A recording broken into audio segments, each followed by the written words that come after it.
Hi, I want to let you know about the update in Affinity products, but the main one I wanted to talk to you about here is Affinity Photo. So I already own a copy, so it's still within that second version, Affinity 2, so I don't have to pay for the upgrade. So I'm going to go ahead and click here, and I'm going to go ahead and update. It says it was updated here in February 2025. I believe it was about a week ago. And here is a list of what is new in the Affinity products. All right, so what I'm going to do here is just toggle these open, but I believe this very first one here, if I toggle that open, is the main thing that I want to talk about. I'm just going to go through the rest of them, but this one's the main one.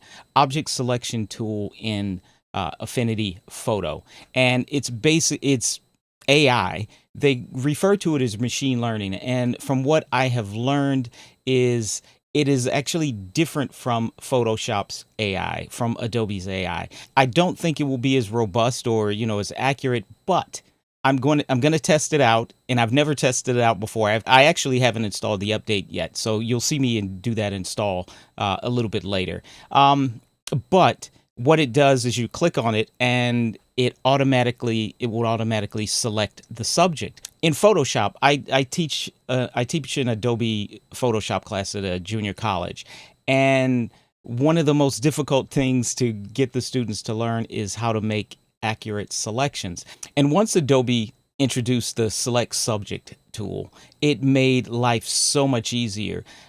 I still think it's important to know how to use those other tools because that select subject doesn't always work the way you want, but 9 times out of 10 you get a near perfect selection. So it has made the quality of the student work has gone up significantly because of the ease of use. And that is one of the things that I always say. Well, I recommend Affinity Photo, but they don't have this AI feature. And again, they're calling this machine learning. And I think technically, I believe it is still AI, or artificial intelligence. But what I believe they're doing differently is they've trained it, and now you have to install it separately so it doesn't come in automatically. It doesn't just appear in your computer. You have to make a separate install. Also, what it does is it remains on your computer and it learns from you. So it's a device separate AI. It's like I'm assuming, but I don't know, that the more you use it, the better it will get. But it will remain on your device. It won't be going to the cloud and communicating with Affinity and sending them all kinds of information. So that's what distinguishes this as being different. All right, so that's the big one. And this is the only one I'm going to test out today, but I'm going to do that after I just kind of blow through here. All right, so we have select subject, and this is also machine learning. Okay, so object selection tool, and I referred to this as select subject, but we have the select subject here. So they're a little bit different. I believe the select subject, you just click select subject and it finds the subject. The object selection tool, you will have to go in and select the subject or click on what you want, and it will isolate that object. All right, so let's see what else we have in here. Multi-page spreads, and that's in Publisher, which I don't use. Publisher, page reflow control. But this is all Affinity's answer to InDesign, these things here. Page migration, so it looks like they've made a lot of updates to Affinity Publisher. All right. Okay, so we have something here, pencil and pen node, and this will be Affinity Designer, which is the answer to Adobe Illustrator. I have to try these out because I use this software a lot. All right. Color picker improvements. That sounds interesting. Update Serif Labs raw support and lens recognition database. That sounds interesting. Good for photo. Okay, reading order panel. Yeah, it looks like they've made a ton of updates in Publisher. Again, the software that I don't use much, so I probably won't be doing any videos on this. Okay, QR code as a data merge field. Not exactly sure what that is, but QR codes sounds good to me. Photo usability improvements. I'll just kind of leave that right there in case you want to check that out. And lastly, other improvements. All right.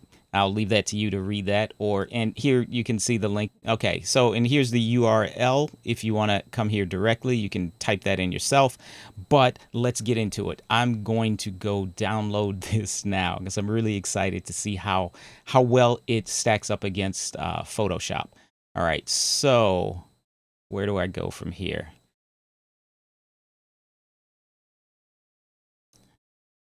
Now, one thing that I do find interesting is Adobe must be threatened, because if I come here over to Adobe's website, right now, save 40% on the Creative Cloud All Apps plan. So this means Adobe is watching Affinity. Adobe is aware that Affinity is now taking part of their market share. So here we go. So if you're interested in Adobe, here's a good time to buy, but be very careful. Make sure you read all the fine print.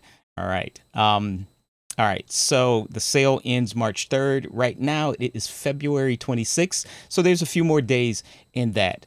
All right, so let me get back to Affinity. Okay, so let me open up Affinity Photo 2. Here we go.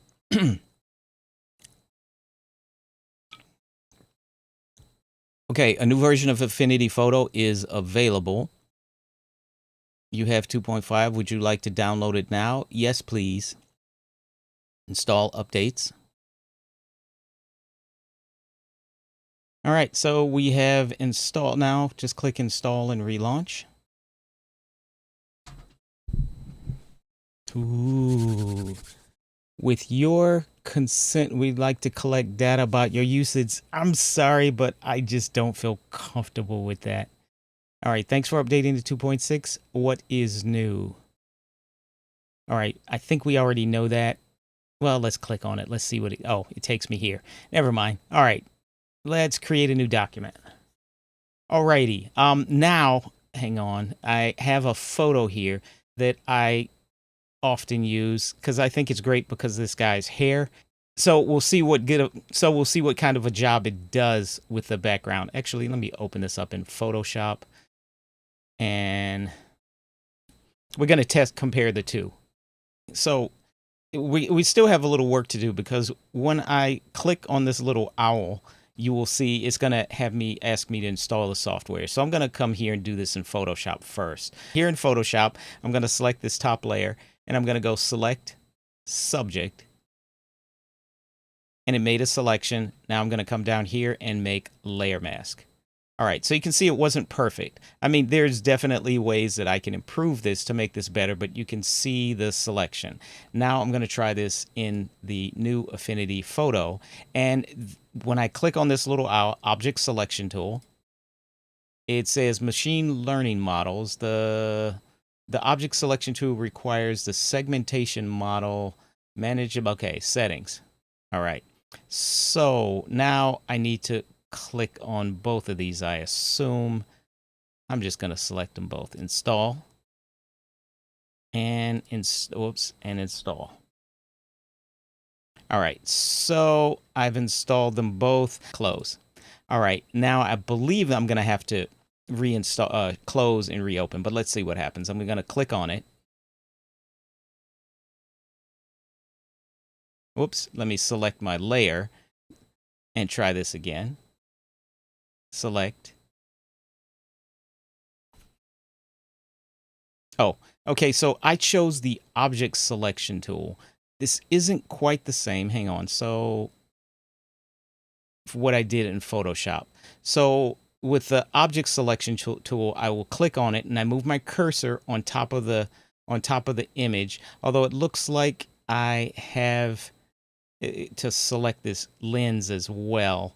So I'm going to click there. It selects. All right. So it's selected the camera lens. All right. So again, this is the first time out of the box, so it hasn't gotten used to seeing what I want it to do. So what I'm going to do here to switch things up, I'm going to try this select subject. I'm going to click select subject. All right. So now I have them here, and I did the select subject. And the select subject here didn't go well because it selected the lens. So I'm going to go with the owl here. which is the object selection tool. And I'm going to click right here, and we see that's what it selects. Now I'm going to come down here to mask layer and click on that, or layer mask. And that's what it did.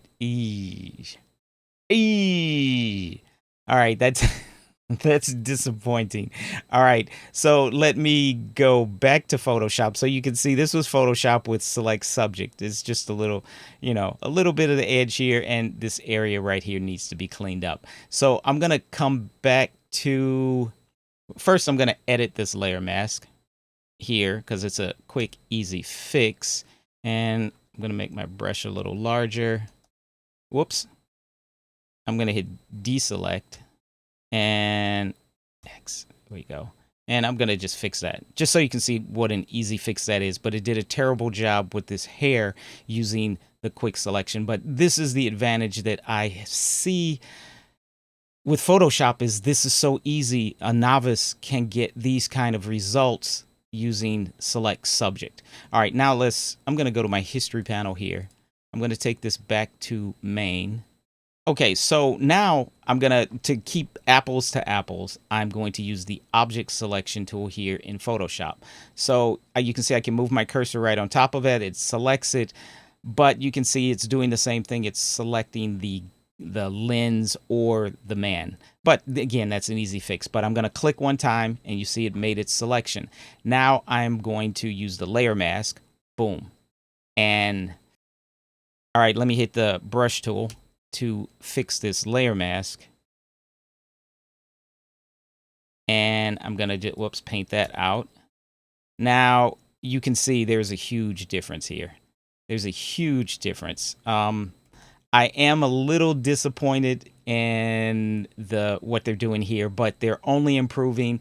And who knows, if after I use this a few times and it begins to understand what I want done with hair, it will probably improve. My fingers are crossed that it's improving. But out of the box, Photoshop hands down wins. I'm disappointed. But because I am truly biased and I'm rooting for Affinity, but let's see, can we fix this? Just like I would do in Photoshop. So if I came here in Photoshop, I can click on my layer mask, and right here it says select and mask. I can go in here and edit this, this hair here. I'm just going to touch up this part right here. And you can see I can clean that up right here. It's not perfect, but it's clean. Ooh, they've improved this. It doesn't look like it's destroying his hair quite as much. All right, nice. I'll decontaminate colors. Not great. All right, so I think that looks pretty good. Now I'm going to see if I can do the same thing here over in Photopea. Okay, so now I'm gonna click here. I'm fumbling a little bit because I use Photoshop on it. Well, yeah, Adobe products, Photoshop and Illustrator regularly. I don't use Affinity that much, but I'm rooting for them. I'm gonna click Refine Mask, and now I have my little brush tool here already selected. I'm not gonna search to see if I need to find anything else, but let's see. I'm just gonna paint around that edge. And let's see what it does. Refine selection, and I hit apply, boom. Okay, they both look pretty good. I had to do a little bit of extra steps to get the same quality or near the same quality as the Photoshop. I still think Photoshop wins, but they're improving.